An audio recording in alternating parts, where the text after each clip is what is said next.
I'm drinking my Arbonne. I'm 12. I'm not ready now.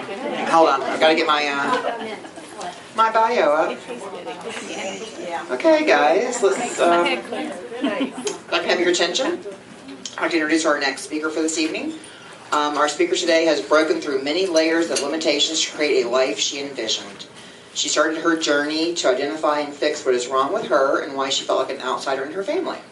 She ended up discovering that there was nothing wrong with her or other people. It is the system, the environment that didn't work. Along the way, she has learned on some key viewpoints that breaks through the illusions. She has a coaching business, Life Balance Power, and will be sharing some of her secrets with us today. Please help me welcome Archana Patel.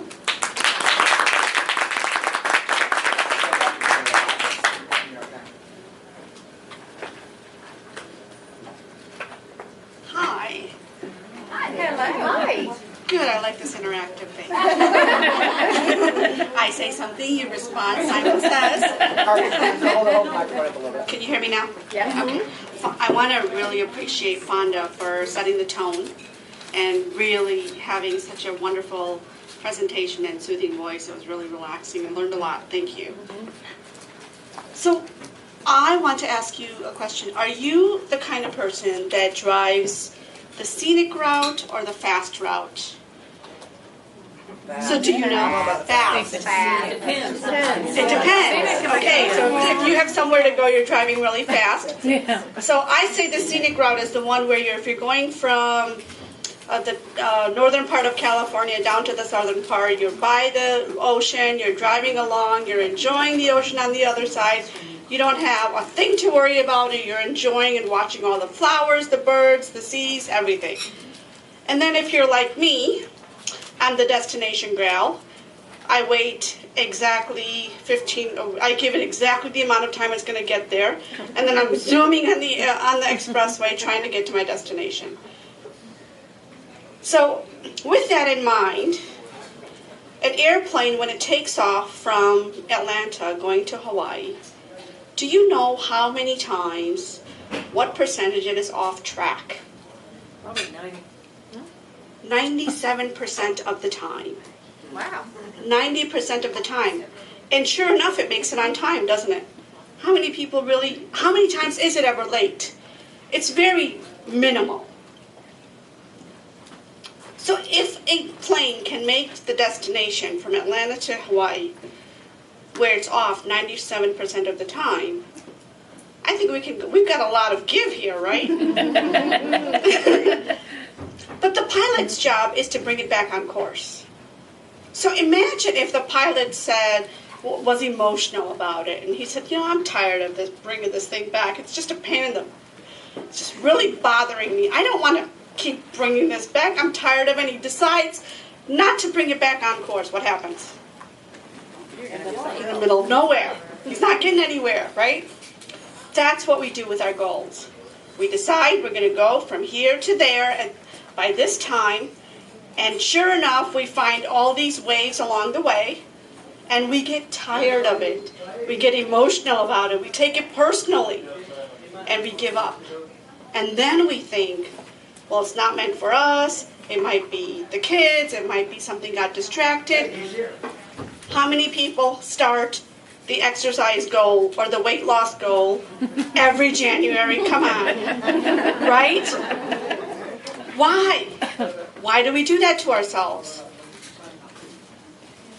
So I have a belief. Maybe the belief is that we won't have any deviances. And that's not true, is it? Like, deviances happen all the time. If we just imagine ourselves as the pilot, that we're just bringing it back on course.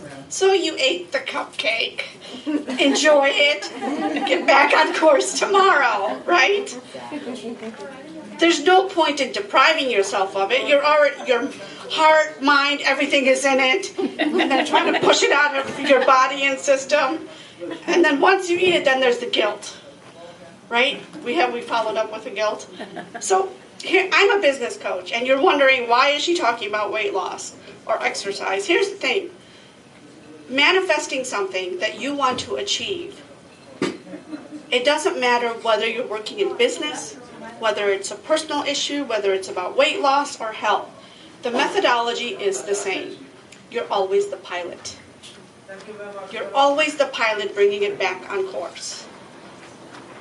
If you're at the point where you can, if you're aware of that, if you have that awareness, that you know what, I'm just going to dabble. I'm just going to play it a little bit and see what it teaches me. And I bet you may not think of yourself as a failure, but as a person who's learning from every step that you're taking on your journey to weight loss, or building a business, or getting your client. It really has nothing to do with failure. I think that failure word has really turned people's lives upside down. Because I'm really good at failure, by the way. I've got a bachelor's in failure. But I think that we, our parents, we don't teach our kids to get up from themselves when they fall down. We don't give them space to figure it out. We don't encourage them and say, I bet you could do it again. I bet you know what to do different this time, because you already know what you did wrong. So we don't really teach kids to get up and do it again. We teach them not to fail. We want to make sure they're all perfect kids. You know, how illusion is that? That they're all perfect, and we want them all educated. We all have an idea of how we're supposed to be, how our kids are supposed to be, and then when they miss the mark, then we start apologizing. Oh, I don't, he's not making it. There's something wrong. I need to do this. I need to fix it. There's just no space for the child. This is the environment that we were raised in. This is the environment I was raised in. This is the environment that we think that we have to somehow change ourselves and fit into a world that's a two-dimensional world, trying to raise a three-dimensional kid. It is not possible. You have to wake up and say, they could be wrong. So in this journey, do you have a goal for 2016? Do you have a resolution? So I've given everybody index cards on your desks, on your tables. And there's pens there too. So if you have a purple pen, please consider yourself lucky, but it belongs to Jane. She wants it back. Enjoy the pen comes back. Okay. Purple pen.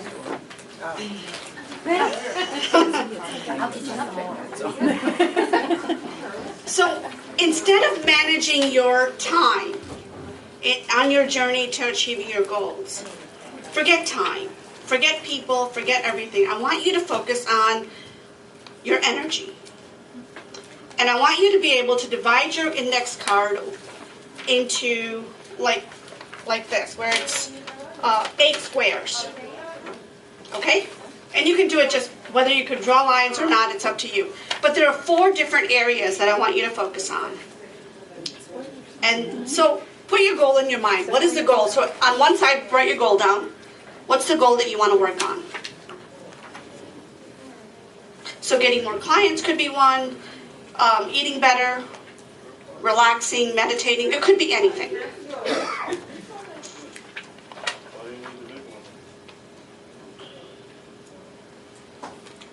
Now, I want you to, there are 4 parts to this goal. Actually 8, but I'm going to tell you first 4. It's physical, mental, emotional, and spiritual. So draw 4 columns, and at the top of the column, write down physical, mental, emotional, and spiritual.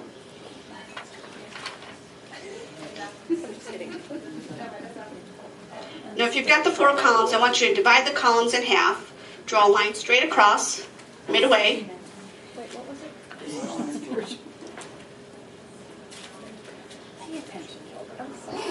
Okay. So, when you think about energy, and you think about physical, what actions can you take that raises your energy?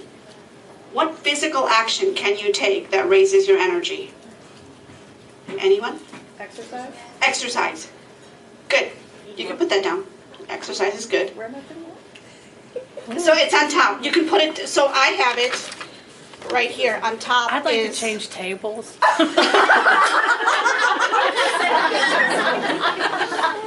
You have free will. You are not bound by anything. You have free will enough to stay there or enough to move. You decide.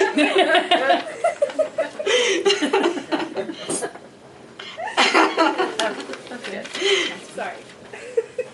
What is it Abraham says that we are so free that we can choose bondage? That's true. And we do. So here's some physical things that are energy boosters. Taking regular breaks, eating healthy snacks, supplements, drinking water. So write down for you, what is a physical action that you do that's an energy booster? So keep your goal in mind. What is the goal that you're trying to achieve? Well, that would help. Oh, I was doing with what she said. But it's either way, it's good to know. It's good to know what action do you do that helps you. So for example, I'm a puzzle girl. I love puzzles. And it really uplifts me. There are people who don't feel like that uplifts them. So it's not the same for everybody. So exercising might boost my energy for a little bit, but getting there is a little tough. So I'm working on that one. Okay. So underneath it, draw a line across the other half of part of it. I want you to write down what is an energy drainer. So energy drainers are something like working long hours, poor nutrition, lack of sleep, lack of exercise, or skipping meals.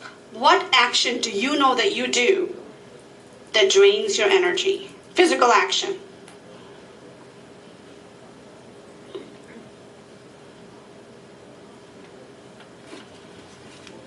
Not getting enough sleep. Not getting enough sleep, right.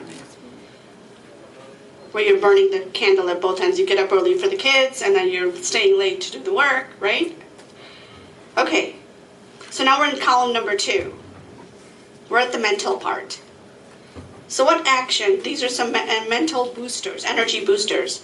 Being on time, or having an on time and an off time.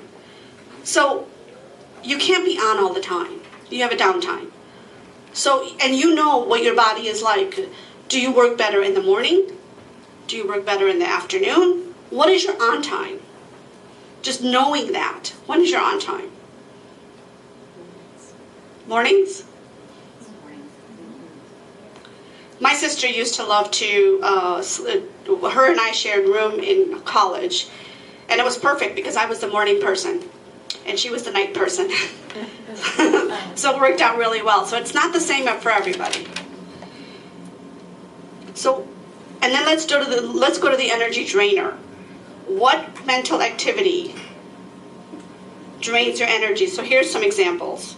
Distractions, reacting to immediate crisis, negative thinking. So what mental action, thought that you have that drains your energy? So for example, if you're thinking about somebody that hurt you, and if you put your thought on that based on what Fonda said, law of attraction, it drains your energy. So if you're focused on something, so what is currently draining your energy?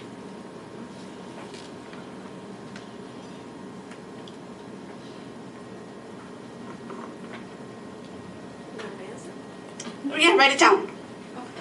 Yeah.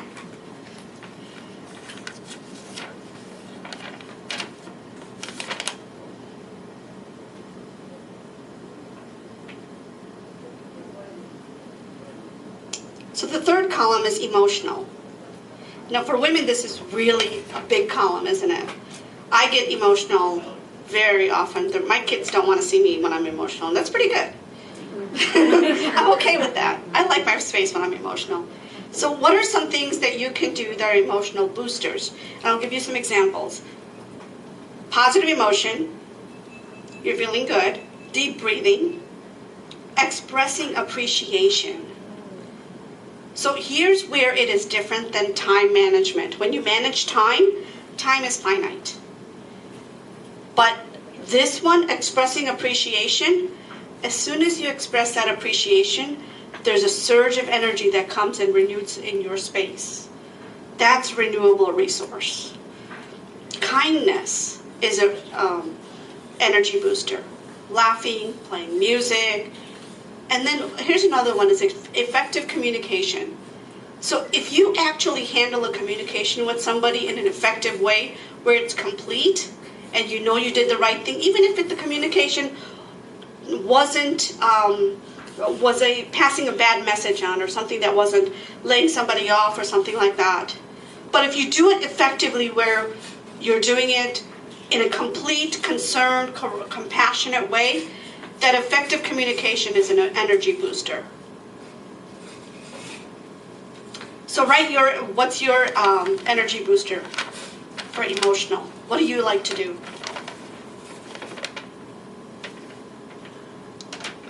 And then we're going to flip and go to the energy drainer. So emotional, in the emotional column, what's an energy drainer? So this one is a good one. I'll give you some examples. Fight or flight. Irritated and impatient. Insecure. Indecisiveness. Indecisiveness will suck up your energy. The reason why is you want two things that are opposites, and you're not willing to let one go to have the other. Perfection or unrealistic expectations. And then if you have a loss or a grief. So these are energy drainers. So what is an emotional thing that drains your energy? Just being aware of it. So we're in the last column now.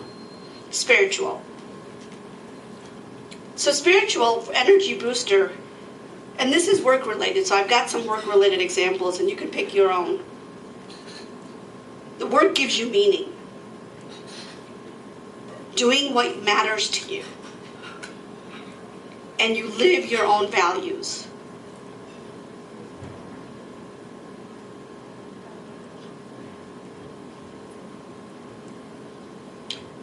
It could be meditation. It could be anything that uplifts your spirit. So write down what works for you.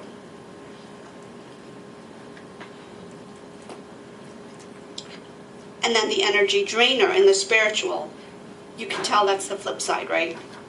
Not spending time on what you do best. The gap between importance and actual. The decision is based on external circumstances and not your own inner decision.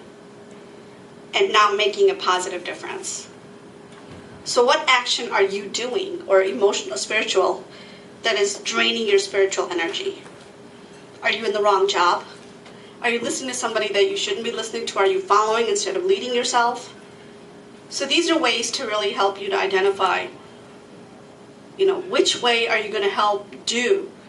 How are you going to manage your energy so that you can stay on that goal? We keep thinking that we're falling off because of other reasons, but we're the ones that are deciding these reasons. And this is a good way to help you to stay on track. So I'm going to share with you what I do in my coaching. And what I do is, I consider myself the eliminator. I am really good at identifying invisible blocks. Why? Because I had a lot of them and I've gone through them. And what I do is when I work with a client, I work with, I just listen to them and hear what they're saying and feel what they're feeling. And I identify where the cause is coming from. So I ask them a couple of questions and that might get them to a memory that they had in childhood. And then we actually work through that memory to rewrite that memory. So our mind is like a whiteboard. If you've already written everything on it, and so I can tell you as a child, by the time we're 5, our mind is full of all the things that our adults have told us. They've already written it. And by default, we're just following these programs.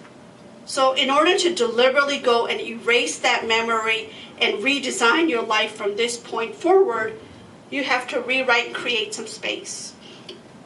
So I use the Emotional Freedom Technique program. Has anyone heard of that? Okay. So Emotional Freedom Technique is really about releasing the emotion. I'm going to give you a really brief scientific explanation of this. When you have an emotion, your body has physical responses. Your heart is beating faster, your palms are sweating, your mouth is dry, your stomach is having anxious movements. When all that is going on, it's really hard to switch to a positive thought. You're in it, right? It grips you. It feels like it's got a hold on you. Well, EFT is the integration between the psychology or the counseling and the Western psychology and the Eastern Meridian system. So when you go to get an acupuncture, they'll put needles in certain parts of your body to get that energy to move again. Well, EFT is the tapping portion of the same thing. By tapping at certain points, it'll calm your body down, it'll relax your heart, your stomach is relaxed. Once that happens, you have that gap to switch the thought. Now you're actually at a point where you can go from a negative thought that's gripping you to a positive upward thought that will be helpful. You actually get some control. It's that, I call it the point of decision. You need that space. It's going, how do you flip from a negative to a positive? And so EFT gets your body calm enough where you can do that. And that's what I help people do, is once that negative is calmed down, in order to get to the positive, we have to get that body in control, to relax. So you can do it many different ways. You can meditate, you can breathe deeply. I just know that EFT gets it to a point where I can get to the root cause of a situation. I can extract that by releasing that memory. And then universe does not like a vacuum. So once I extract it, I have to fill it in with something that's positive and supportive. That's what I do. And that once I do that, then all of a sudden it's a new seed that gets in there, and then positive starts affecting. So pretty soon my clients begin, as Carrie says, I get in their heads. Yeah, so I get in their heads and they somehow start thinking positive, and all of a sudden the choices that they used to make before, they begin to see different possibilities. Am I don't know, all of a sudden I had this attention on time. Okay. So that's what I help them do. Now, what qualifies me to do this? Now, I want to tell you a little bit about how I got here. So I was raised in a very traditional Indian family, came to the States in 1974. And that little girl was still traumatic for a very long time, and I just kept following the culture that my parents were instilling in us.